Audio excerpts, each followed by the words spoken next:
All right, let's go ahead and start with the rules of the road. Perfect. Good evening, everyone. If it's your first time joining us virtually, you'll notice that you're currently muted, and everyone may mute throughout the meeting except for the co-chairs and presenters as we move through the agenda. Following the presentations, as we move through the agenda, the co-chairs will call on members of the public wishing to speak. You can participate by pressing the raise hand button on the bottom of your screen, not the wave or thumbs up button as those will disappear. Only press it once. If you press it a second time, it will go back down. If you're calling your phone, press *9 to raise your hand and *6 to unmute yourself. Be on the lookout for a prompt asking to confirm unmuting once the co-chairs call on you. The chat is available for technical support only and to help with Zoom software problems. Not to ask questions of the co-chairs, as they will not see the chat. If you're using an older version of Zoom, you may need to go to their icon menu, participants menu, or the button that says more where you will find the raise hand feature there. If you plan to speak during the meeting, it would help us that you rename yourself on your device so we may know your first and last name. Please do not raise your actual hand or wave at the screen as we may not be able to see you, and chat me with technical support. Awesome. Thank you so much, John. And hello, everyone. Welcome to the September Youth Education and Libraries meeting. My name is Addison Lev, and I'm one of the co-chairs of this committee, along with Taina Barrero, who sends her apologies that she has to miss this important conversation. She's on a plane right now, actually heading to a conference. So we hope she has a safe flight. And here on the ground, we will be doing two things today. First, we wanted to just bring in the deputy superintendents from District 2 to sort of just give us some back to school updates about what's happening in this neighborhood or in our district, which includes this neighborhood. So we thank Kelly and Dr. Reggie Higgins, deputy superintendents, for being here today to share those updates.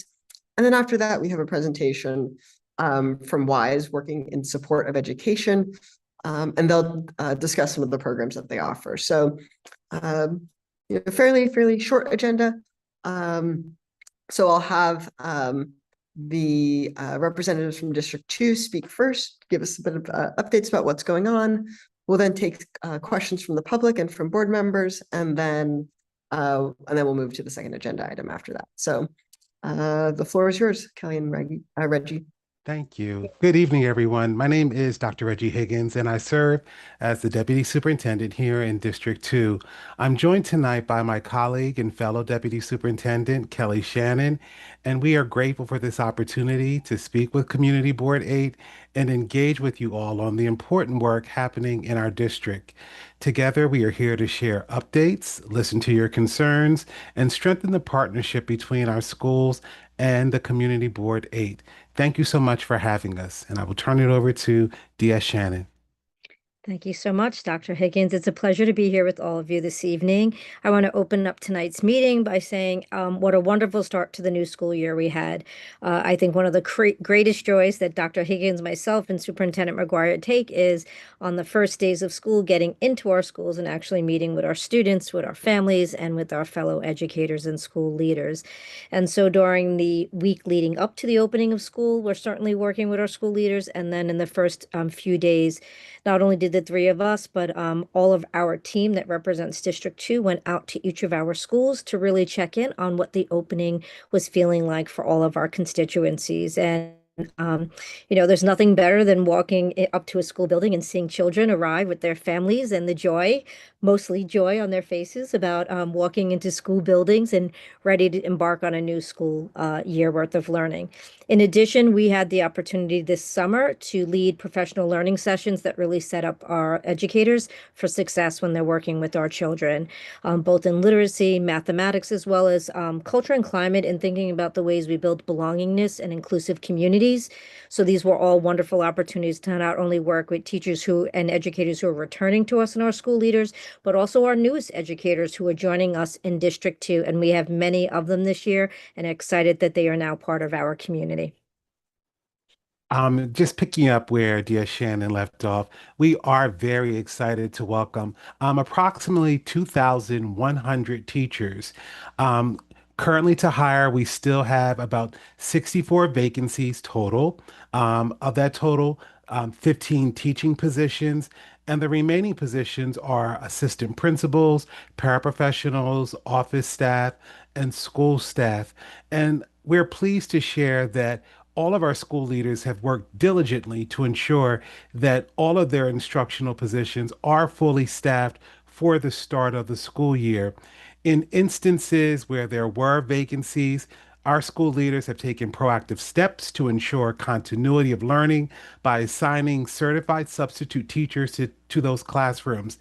And while some schools are still in the final stages of onboarding staff, we remain committed to maintaining a stable and supportive learning environment for all of our students. Thank you so much, Dr. Higgins. And so another aspect of the work and tracking where we are as a district is thinking about enrollment trends. And I'm really happy to report that our schools, particularly on the Upper East Side, have not only steady enrollment, but across the board general increases.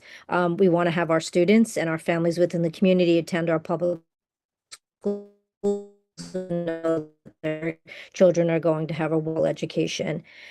In our community report this past month, in September, Superintendent McGuire talked about our proficiency rates for New York State, and that's based on the exams our students take in grades 3 through 8.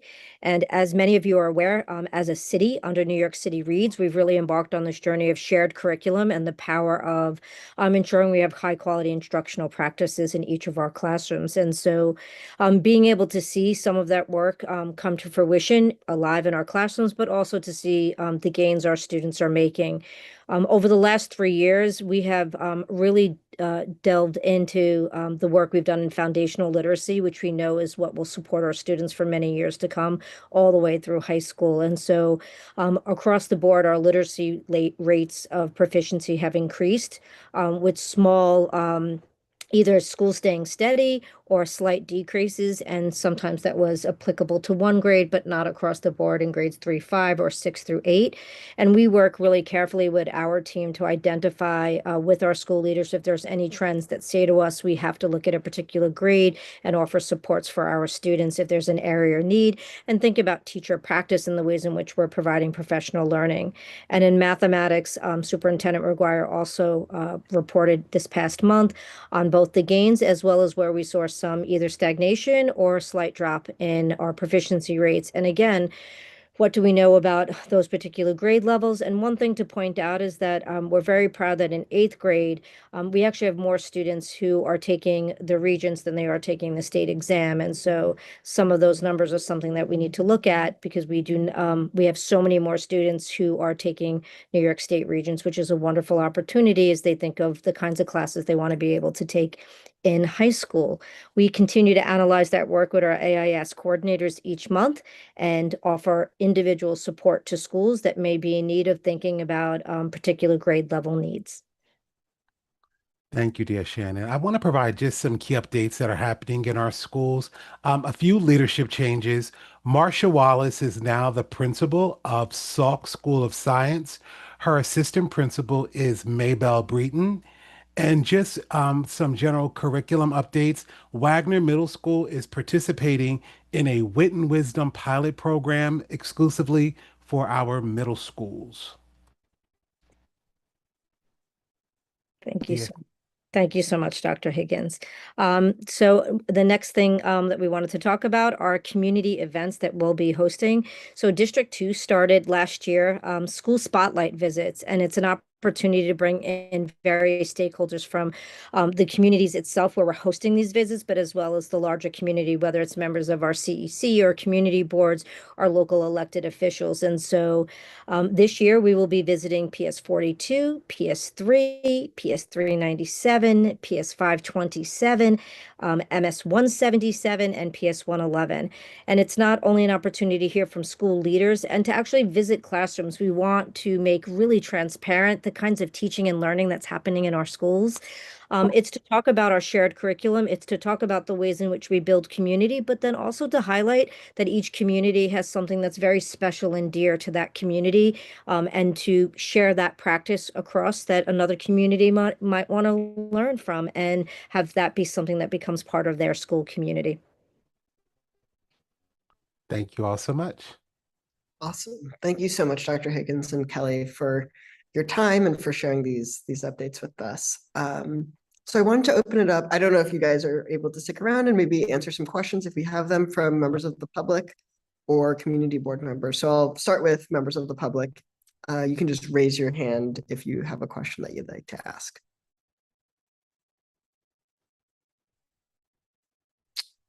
All right, I am not seeing any hands. So we'll go to members of the community board. Do any members of the community board? Miles. Hi, I really firstly just wanted to give my thanks to both of you. Being a student, I go to an independent school downtown, but knowing that we have strong and competent leaders that really care about their students and my peers in this community is really assuring, and it makes me really happy knowing that, you know, people my age are, going to be able to have a bright future because of people like you. So I just want to say thank you. But I was honestly just curious because I think about the policies at my school. For example, my phone policy, I have to lock my phone in a Yonder pouch every day. And also with the AI policies that are kind of going to schools. I'm just curious, really, what is the approach on both of those facets in schools right now? I'm just curious. So, Dr. Higgins, do you want me to take AI and do you want to take our electronic policy? Sure. That's okay. So in Yeah. terms of AI, Maz, it's such a great question. It's something that I think we're all evolving in our thinking. And so there's a working group of school leaders as well as teachers, educators, and our folks at the central office who have partnered with different community organizations to think about how to best leverage this resource, right? What really works for our students, right? Hearing directly from our students who are engaging with and using AI, as well as how does that inform policy. So it's actually a work in progress. I think that there are individual schools that have had an opportunity to dive a little bit more deeply into it. We know that our students are interacting with AI. Our educators are, our families are. And so thinking through what does this look like on a policy level is something that's still in the works, but really understanding that it is to not be behind the curve. It is actually to embrace and make best use for our students so that they're both literate, not just consumers of the technology, but actually understanding how it's designed and what the purpose is for. So that's something that are some of the guiding principles of the work that we do when we're thinking about the kinds of individual policies. So we will have more to come over this year. And actually, Superintendent McGuire is part of a working group with other superintendents in our central office. So I am looking forward to what comes out of that this year. Thank you. I first want to say, Miles, I really appreciate, how you started. It's just really appreciative. I think when we talk about like our internet and cell phone policies, in alignment with New York state law, each school was expected to develop a letter that detailed their specific school policy and what the practice would be. At the district, we provided a checklist for each school leader that had been given to us by our legal office. And so a part of the checklist detailed that schools had to communicate what their storage method would be, what would happen with emergency communication, if there were exceptions, what those were. And to be very clear, almost 100% of our secondary schools were already phone free and stored phones. And so I think that this is probably more new for our elementary school leaders and elementary school families. Excellent. Thank you so much. All right, Elizabeth. And then I'll have some questions. First, I mostly just want to say to our deputy superintendents, it is so good to see you. I worked with certainly with the deputy superintendent Shannon for many years ago. I know you know from your experience as a former principal what happens in a community when there are more children than seats. And that is something that we, unfortunately, it's a double-edged sword. It is both fortunate and unfortunate in our community board area.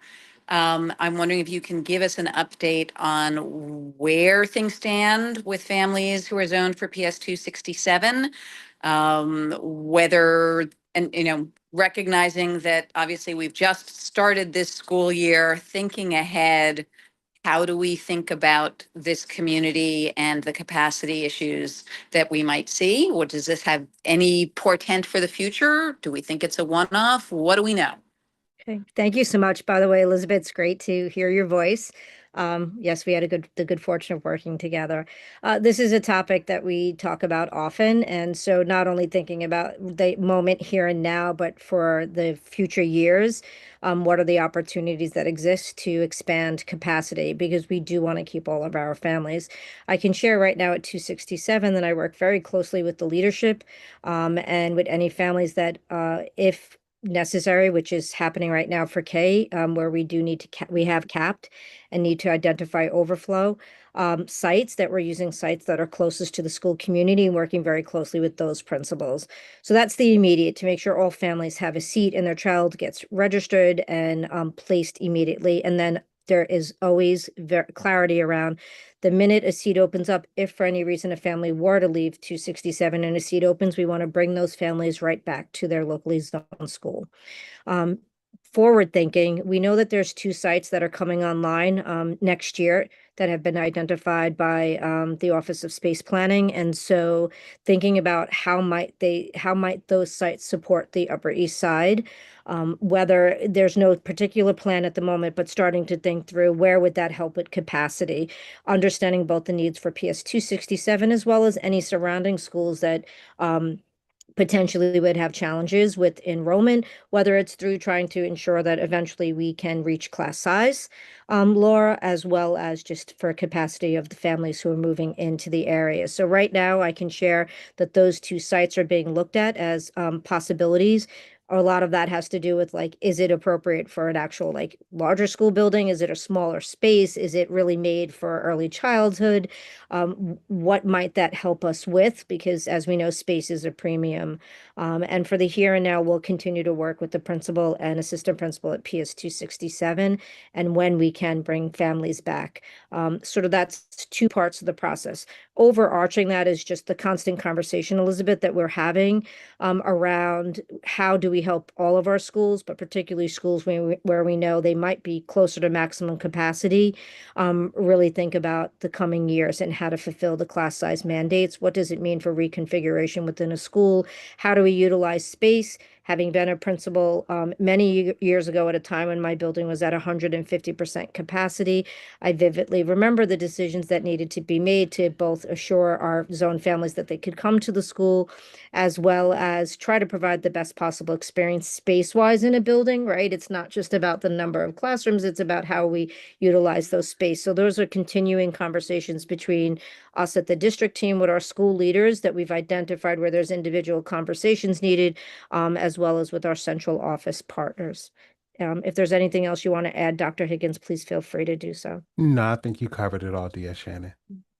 And if I could just with a couple of follow-ups, and I really appreciate the response. One follow-up on this particular topic and then one additional question. So the follow-up questions are, can you share with us where those 2 new spaces are located that are coming online? And can you also share with us sort of how far afield have you had to place families in order to accommodate all of the students that are zoned for 267? So that's sort of the follow-up. And then the new question is, can you also give us an update on where you are with the rollout of this uniform curriculum within District 2 for elementary school literacy? Okay, I'm going to do my best to make sure I remembered all 3. So the first one, I actually can't remember the exact location of the 2 sites, but I can certainly share that and send it to you all. It's Great. within the vicinity of the area we're talking about, which would fit Community Board 8. So just know they are within that vicinity, fairly close, because it's how we're having a conversation about the needs of 267 as well as 183. The second question was in relationship to curriculum, but there was a question before that. Now I already Yeah, forgot. how far afield have kids been placed? Okay. sort of effectively, what are all of the schools that children have been placed in when they couldn't be accommodated at 267? So as of right now, we've been able to place the two closest schools to 267. So geographically, it's generally been at PS 183. We've had a few families at 59. And then we have individual conversations, so that I wouldn't share publicly, but families who, if they know they're going to an alternative site, there might be a reason they're actually selecting something that they might ask us and inquire. I know I have to have an overflow site. I'm actually thinking it would be great for commute wise if I was, closer to here. And so we've accommodated where we can all of those requests, and all families within 24 hours, once they've registered at the school, we've been able to make sure that we have placement for them. Right. Thank you. And then in terms of shared curriculum, we are in our second year of implementation with Wit and Wisdom in our elementary schools. We have a few middle schools that are deciding to pilot modules and thinking about how they might leverage that curriculum resource. In terms of illustrative math, and I will certainly defer to Dr. Higgins on this. This is year 3 for most of our schools, year 2 for some of them. We feel really strongly that in any implementation of curriculum, one, there's power in shared curriculum. As someone who, many years ago, I thought, we all had to be special and create our own thing. I've learned also the power of having this opportunity to share across schools and to provide consistency for our children from one school to the next around what high quality instructional practice looks like. So that's been really powerful. I think it always requires, though, the legwork behind, right? What happens? It's not just like you read a curriculum and you utilize it. You have to internalize it. You have to understand the design of it. You have to understand the why. And then providing teachers both the opportunity to learn it really well and to have that support and training that's needed with job embedded training, which is what we've really been focused on. Our district team does an incredible job of really thinking about the kinds of professional learning sessions we're having in literacy and mathematics that are ongoing outside of what the central office offers, which has been wonderful. This is the first time in the history I've worked in the DOE, like we've really coalesced around providing resources to make sure that training's taking place. But then more than that, we really talk about as a district, how do we ensure that any curriculum we're bringing in, I know more about it and we understand it more deeply? How do we make sure teachers' voice is coming into that curriculum and honoring the processes of any individual school? And so it's about balancing and making sure that we stay true to the design and why there's a reason it's designed the way it is, right? And what it's supposed to offer our children. However, we also want to make sure that things that make each community unique, the things that bring curriculum are happen in each of our schools. Professional learning this year, there are less coaching days than last year. However, our district team in sustainability, we already began thinking about that, which is why we went into the summer and hosted our own. We conducted and facilitated our own professional learning sessions, and we partner with each of our coaches that we work with through Great Minds, which is the organization that provides coaching support for our educators and our school leaders. And then we have for those of you who may not know, monthly principal and assistant principal cohort conferences. And those are chances to dig in and to learn more with one another. So I think I probably said a mouthful, but I hope that answered what you were trying to get at, Elizabeth. Thank you so much. You're welcome. And so good to see you. Could I add one thing, Dia Shannon and Yeah, Elizabeth? I think that, every story has a very clear beginning. And the one part of New York City Reads that sometimes is left out is what happened in early childhood. And I think when Chancellor Banks first promoted New York City Reads, he intentionally selected the early childhood programs because not only are we piloting a shared curriculum in our elementary schools and middle schools, we are also sharing in curriculum within our early childhood programs that serve 3-year-olds and 4-year-olds. We use the creative curriculum. And we also are building or starting the foundation with foundational literacy. Many of our early childhood programs are using foundations to provide phonics and Heggerty to teach our students phonemic awareness. And so we recognize the value in students having an early start in literacy. For me, I'm very passionate around early childhood. I think that that is the first intervention that we can provide our students and families to ensure that they are ready for kindergarten.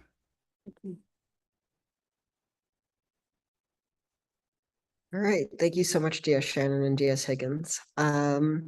Does anyone, before I ask my questions, does anyone from the public or from the community board want to ask something? Okay, then I'll ask my questions.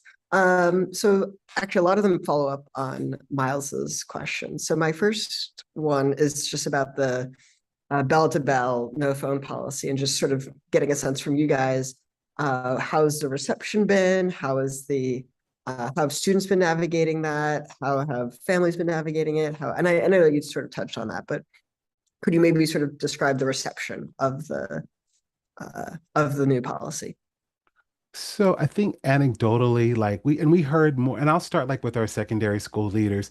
They felt very positive about the fact that students no longer had like their cell phones because it allowed them to be more engaged inside of what's happening inside of the classroom. It's allowing them to develop more opportunities to really build social skills. And one reason that that's important is there was, a connection between like cell phones and kids having their cell phones easily available, and this idea around like bullying, and specifically a lot of cyberbullying.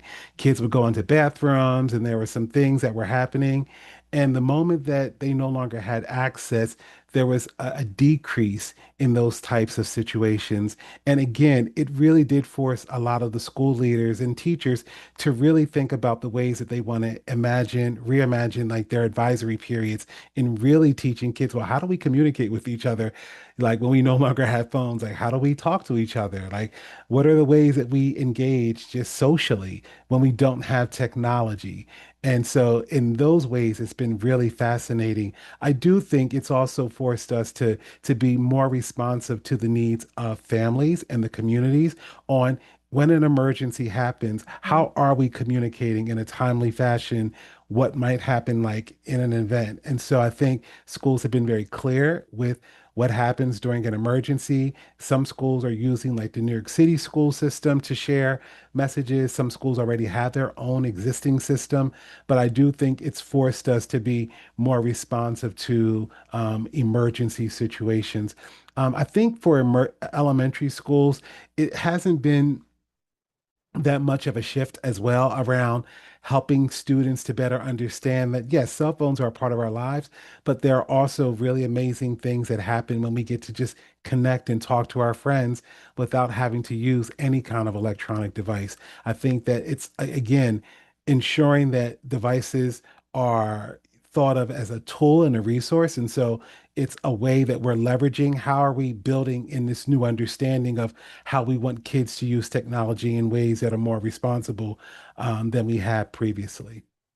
Awesome. Thank you so much. And I'll say this anecdotally as well. I am a law school student, and I can certainly understand the need for all of us to just sort of put our phones away during the school day because they're definitely a tool, as you said, but I think it does impact our ability to interact with each other. So thank you for that. And then I had a follow-up question about AI. So actually really sort of covering Miles's two questions. Which is I know that you'd mentioned that you had a advisory group that was going to sort of figure out how to best tackle the AI question. I didn't catch this. Do you guys have students on that advisory panel, or is that more of an educators and adults, based panel? So there's two forums. So one in which is more of the educators and leaders that works with central office policy. And then we have individual schools that are really tackling this. And in our middle and our one high school, but our middle schools predominantly, we are advocating that they bring student voices into that. So whether it is through an advisory or the student government, often will get involved. We have a middle school advisory group. That's been a topic of conversation. And so really encouraging that students are centered in this conversation because it will directly impact them and their educational experience. Awesome. Yep. That was the point I was going to echo, which was just, I think the importance of having students at those conversations, because I mean, as a student myself, I'm interacting with it in ways that are different from obviously my parents, my professors, even other, classmates of mine. So I think having a wide variety of voices on that from the student's perspective too, I think will lead to good outcomes. So I'll shut up and let Miles ask some more questions, and then we'll see if there's anyone else who wants to ask something. Yeah, to once more be anecdotal, for me, a piece of feedback, especially in regard, or well, firstly in regard to the phones, the first day it was implemented, I barged into my dean's office and had a 30-minute dialogue with him about how stupid this is. But now I've realized, it's really not as bad as we all thought. My school had a pretty bad rollout with it, but the biggest concern was, safety in this modern day.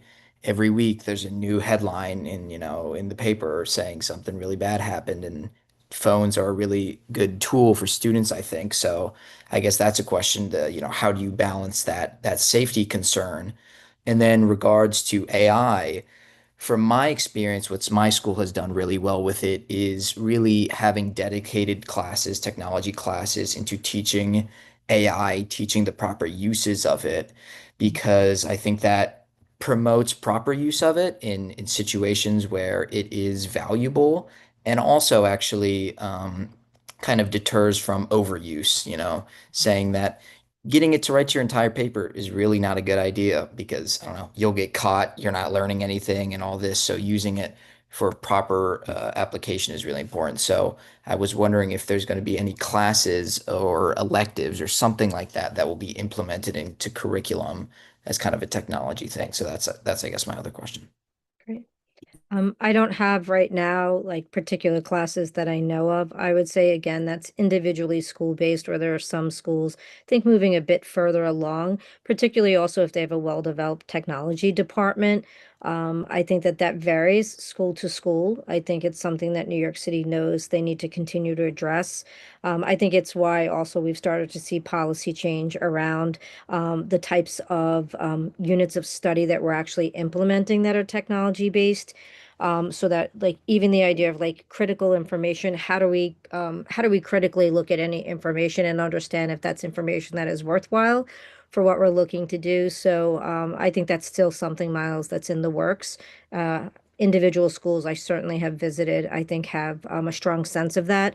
I don't yet think the system is where it wants to be at this moment, but it's something that they absolutely are working towards. It was something that our prior chancellor really advocated and lifted up. Chancellor Banks made that one of the pillars of his work. He was very interested in partnering with some of the best organizations to think about how does this translate into the kinds of courses we offer, not just in high school, actually starting more in middle school, so that critical lens is developed prior to getting to high school, where you want to have that muscle already developed. Yeah, the only thing I would add is that I know that we have really um, engaged all of our school leaders in the importance of communication structures. I think that we are living in a very complex time, to say the least. And so as a person that supervises like safety and climate and culture for District 2, like we ensure that our schools understand what emergency readiness is and that communication is a really significant part, not only the internal capacity, but also the external. And so that's part of the reason that schools had to, as part of their policy, communicate transparently with families when an emergency happens. What are you doing? And so we will hold them accountable as needed. And if you should hear anything, please, we would welcome you to reach out to us or to the superintendent directly to share concerns you're having around breaches in communication, specifically with safety using cell phones. Awesome. Thank you so much. All right, I have one more question, but again, I'll go to see if anyone else from the public or from the community board has a question. Give it a second. Okay, I'll ask my question now.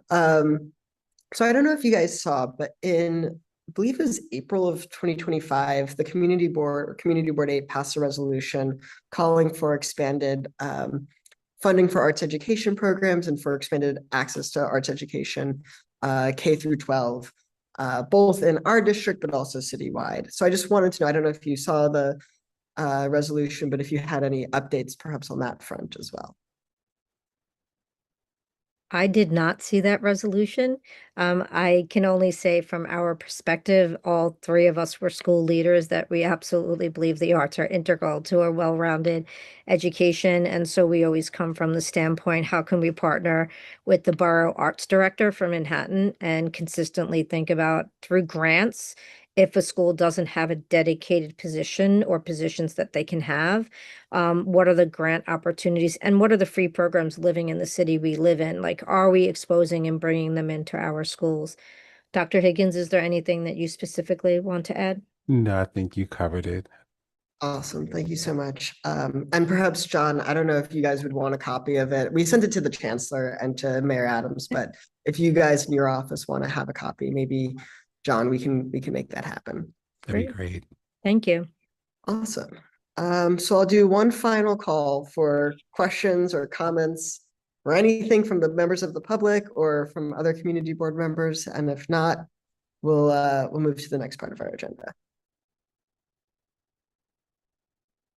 Alrighty, seeing none, just want to thank again DS Shannon and DS Higgins for being here today. We really appreciate the time that you've taken to answer our questions and to give us updates on the district. So we really appreciate your partnership and collaboration. Thank you. Thank you. Hope you have a great evening. Take care, you as everyone. well. Take care. Bye-bye. Alrighty, so moving the agenda along, we'll now go to Wise, who will do a short presentation for us about their work. Awesome. And I believe I'm able to share my screen or Yes, you should have access. Okay. You should be able to. There now. we go. Yes. Okay, please let me know if you can see this. Oops. There we go. Yes, we could see it. Okay, awesome. Thank you. Well, hi, everybody. First of all, I just wanted to say thank you to the community board for letting me be here. Thank you to everybody who's here and listening, and to everybody who will watch the recording later. Appreciate you giving me this time. My name is Josiah Williams. I'm a representative from WISE. We're a nonprofit working in support of education. We've been working in New York City for the last 30 years to really emphasize college and career readiness, as well as financial literacy. And we're not just in New York City, so we operate nationally. We have programs all across the country. And we have some programs that work collaboratively with the European Union. So I'm going to touch very briefly and quickly on some of the programs that we offer. And I just wanted to say to start that really being here, I'd love to work with this community board to really reach as many students as possible in District 2, especially on the Upper East Side. So we're always looking to collaborate, looking to partner with community boards across the city.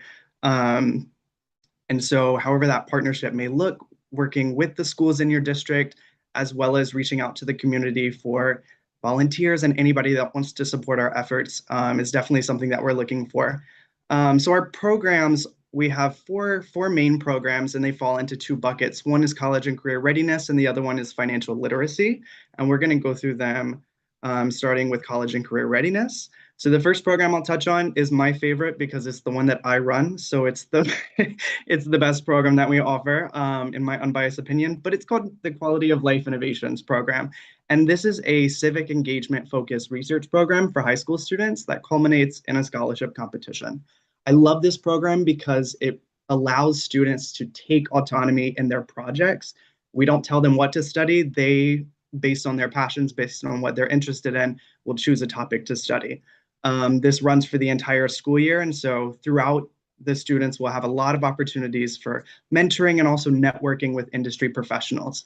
And because we're based in New York City, we really provide a lot of hands-on support from these professionals coming into the classroom to speak with students and so on. A really cool thing about this program as well is that we are approved under the New York Seal of Civic Readiness. So every student that goes through this program will earn credit for the high school civics project, getting 1.5 points to the 6 they need for the Seal of Civic Readiness. And of course, $25,000 in college scholarships does not hurt as well. So a little bit more about the program. Eligibility: any high school in New York City is able to participate. Any student at that high school is able to participate. So it's for 9th through 12th grade students. And our program costs, it's a flat rate of $1,000 for up to 100 students, and then $1,500 for more than 100 students. And it's so cool to see the ideas that these students are coming up with. Like, for example, our second place winner last year, this team was focused on emergency preparedness, and they were like, they wanted to work with elementary schools specifically because they all had a story about how when they were younger, 4, 5, 6, they had a family medical emergency. So they worked with the fire department, the EMTs, to develop a curriculum for 4th and 5th grade students. And then they went to 3 different elementary schools in Queens and taught about emergency preparedness. So this program really helped to give them that autonomy. We make it be student-centered and really student-directed. And it's so cool to see the creativity that the students have and the impact they have in their community as well. So moving on, our second program is the WISE Institute program. And it kind of touches on what Ms. Shannon was talking about, of having an enriched curriculum. So this program is seminars in schools focused on professionalism, focused on sustainability, and college and career readiness. So we have volunteers, we have subject matter experts, professionals in New York City who come to high schools and middle schools and then lead 8 weekly seminars in the classroom. We're in all 5 boroughs as well. But these professionals are talking about specifically like resume building, interview techniques, presentation skills. So we want to enrich the curriculum that's already being taught in the schools and provide some additional life skills for the students. And we also offer a scholarship here. So we have $10,000 in scholarships that's awarded every single year to a handful of participating students. Our next program is the Euro Challenge competition, and this rounds out our college and career readiness programs. So this is another competition. It's very similar to Model United Nations, but it's specifically on economics and foreign policy. So the students will compete in teams. They select a country in the European Union, and then we have topics that they choose. And so in the beginning of the school year, they're doing a lot of research about these countries. And then at the end of the school year, they make recommendations based on their research and the topic at hand, and then they present in our competition. I think a really cool piece of this program is that the top 2 teams, so not just first and second place, they receive a fully funded trip to Washington, D.C. They meet with the embassy of the country they represented, and they present their recommendations to the ambassadors, which is really, how many high school students can say that they recommended policy to ambassadors to different nations? It's an incredible program. We also offer cash prizes for this. So it's not scholarships, this is cold hard cash. The top students in the competition receive $1,500 each. And then now I'll move into our financial literacy program. And we have a financial literacy certification program. This is for high schools that are teaching courses in personal finance or financial literacy. We offer a standardized test that students can take. And when they pass that test, they become, quote, certified financially literate, trademarked. And this is a certification that they can put on LinkedIn, on a resume, wherever they would like to use it.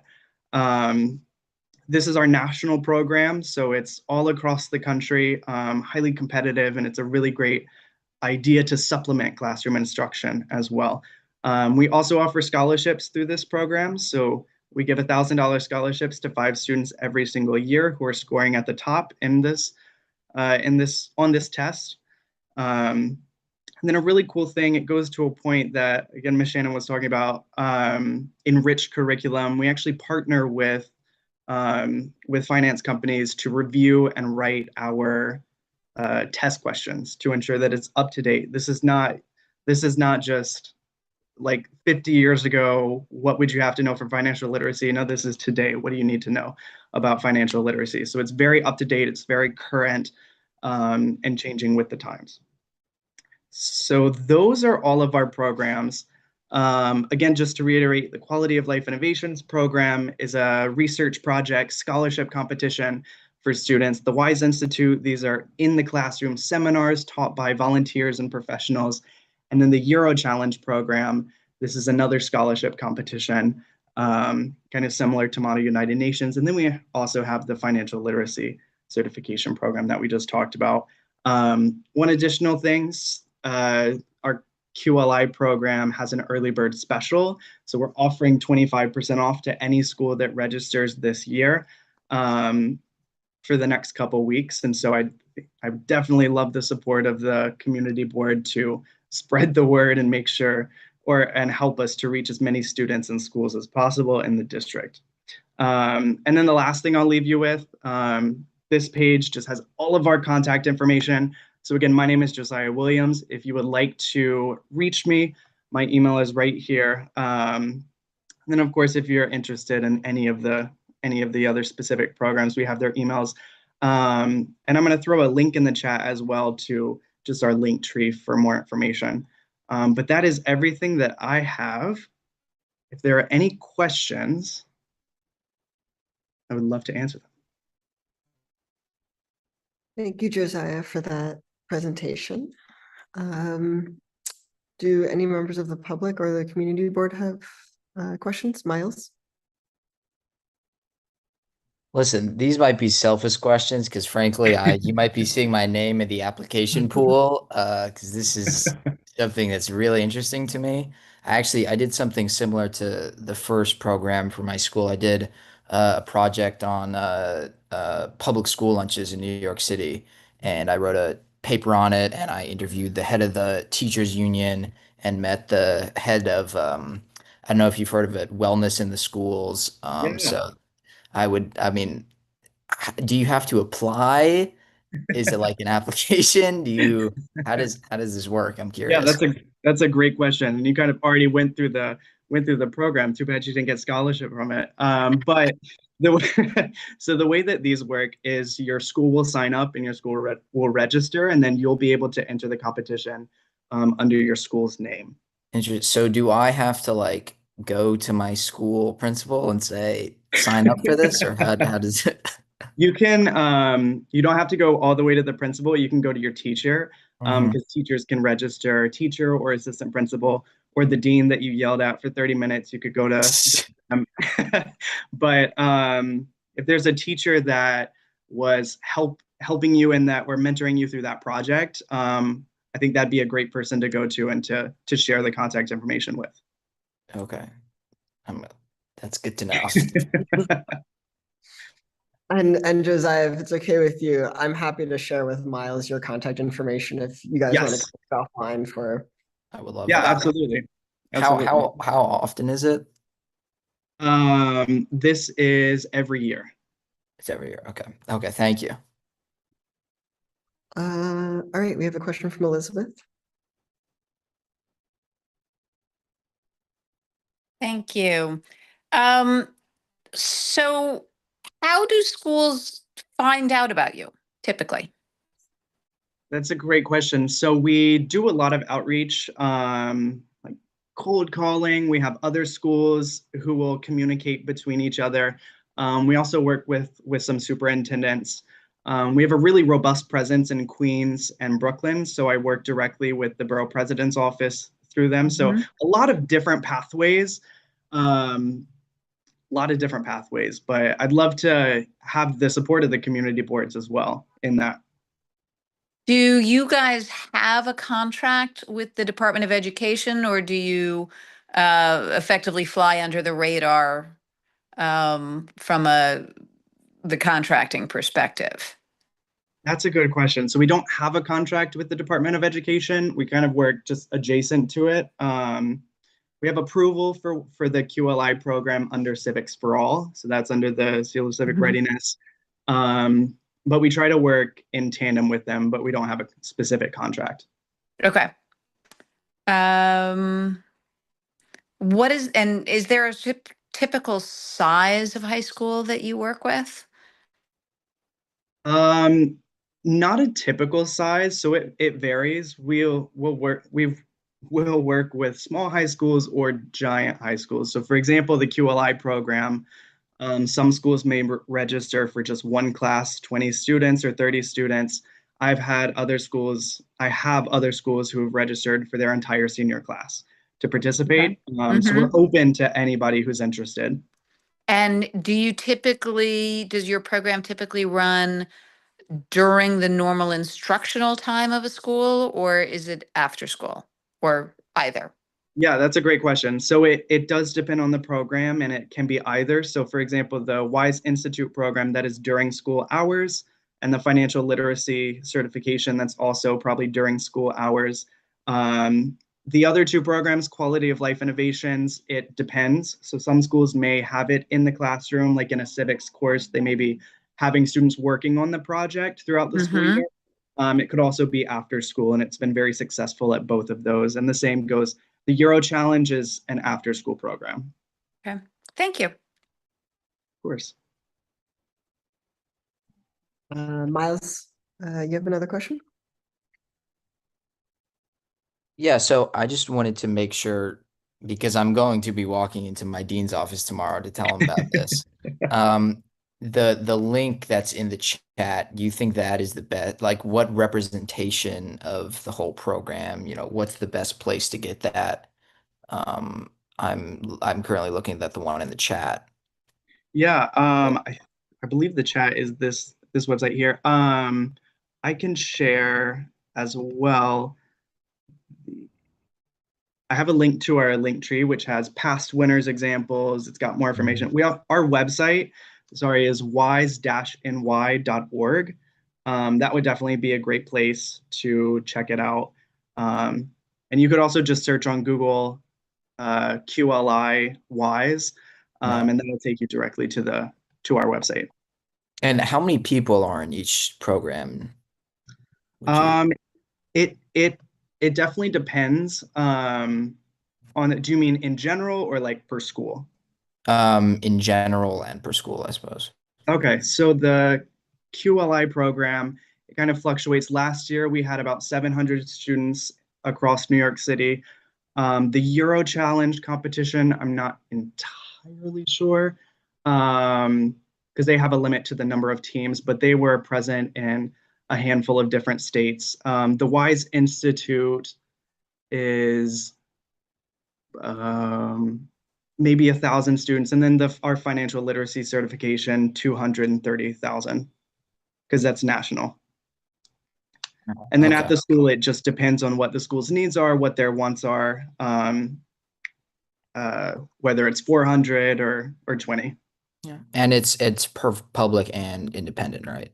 Yes. Got it. Okay. Thank you. All right, thank you, Miles. Next we have Amaya.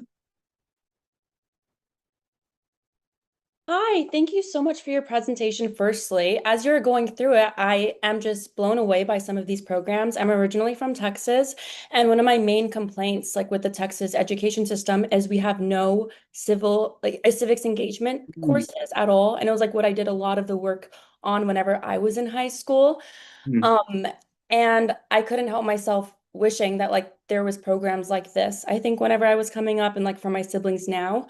But my question for you is I was toggling around your website and I see like even here, volunteering is an aspect. You didn't really touch on it a little bit. For those of us that would maybe want to get more involved, could you talk a little bit about what that would look like? Can volunteering be touch and go? Does it have to be like a full commitment, etc.? But yeah, once again, thank you so much.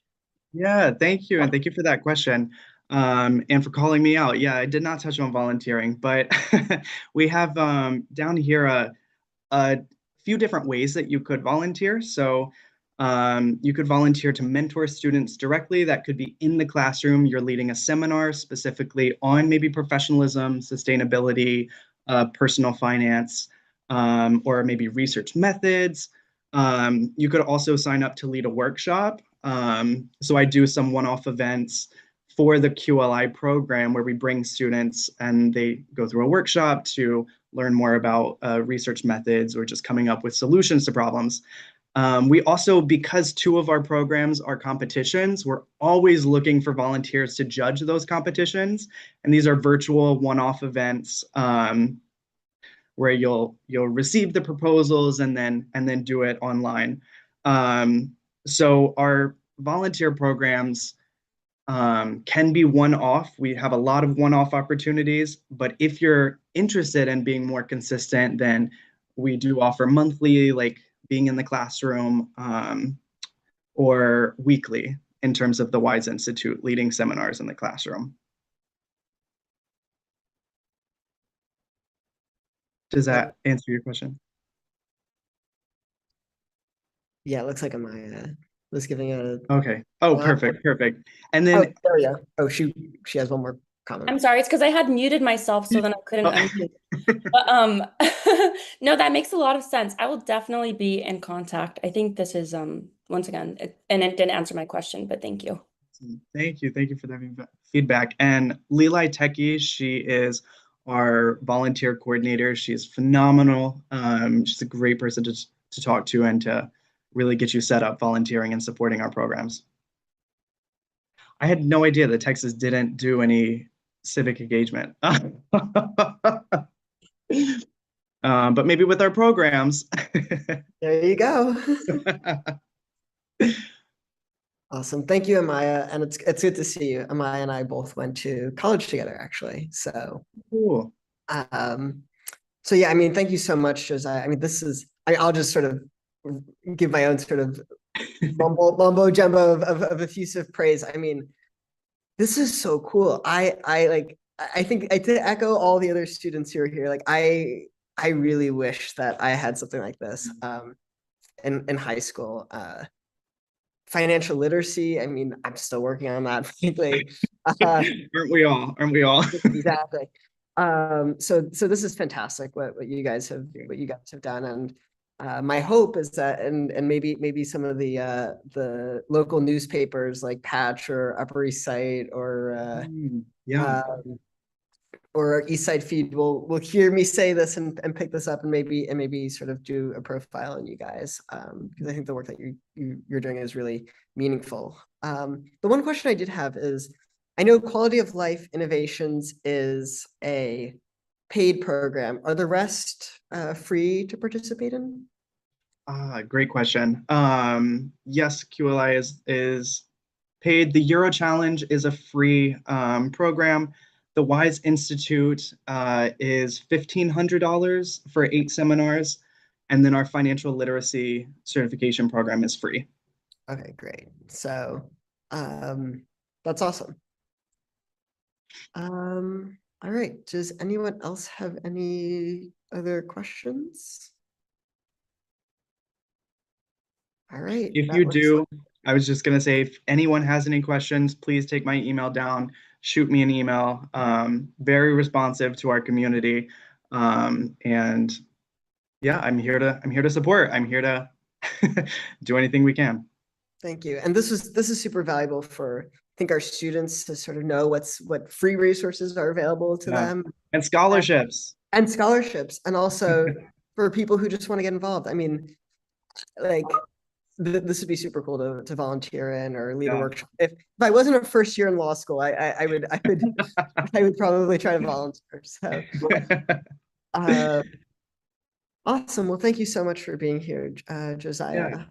I'm so sorry. If I could just have like 30 more seconds. One additional thing I wanted to mention, kind of along the lines of financial literacy. We're currently doing or about to launch a stock trading competition. And this is just all across New York. We have a partnership with Moomoo, the financial something company. And this is for any school that wants to sign up, any student that wants to sign up. The way it works is the participants will download an app. They'll get a certain amount of money in the trading. And then for a couple months, they'll just trade based on the stock market. And whoever has the even more money at the end of it will be our winners. And we're offering a lot of cash prizes to students as well as the teachers involved. And I can send you our flyer on that if you would like to disseminate it with the disseminate it to the group. I apologize, I don't have the flyer on hand, but I could definitely share more information about it. Awesome. Elizabeth has a question. And yeah, I'd love the flyer. Quick question. Is WISE known by any other name? I'm looking you up in ProPublica, and when I search on just WISE, W-I-S-E, it's not showing up. So the I in WISE is an exclamation point. And that's part of the official name. Yes. You could also try Working in Support of Education, our full government. Government name. Might be it. Yeah. So it's WISE with the exclamation point and then just Working in Support of Education is the full name. Got it. Thank you.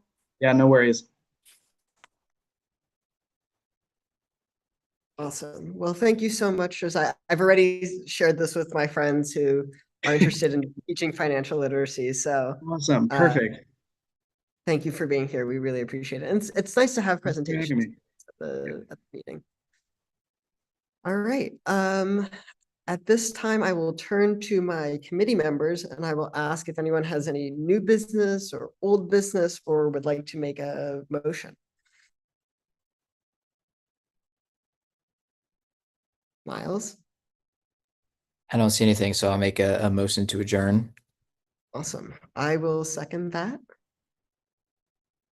And Elizabeth, is that a second or is that a hand up? That's a second. Awesome. Terrific. Well, thank you everyone so much for your time this evening. We really appreciate you being here. Thank you for the recording, for the representatives from the superintendent's office, and thank you, Josiah, for representing WISE. We hope you all have a great evening. Take care.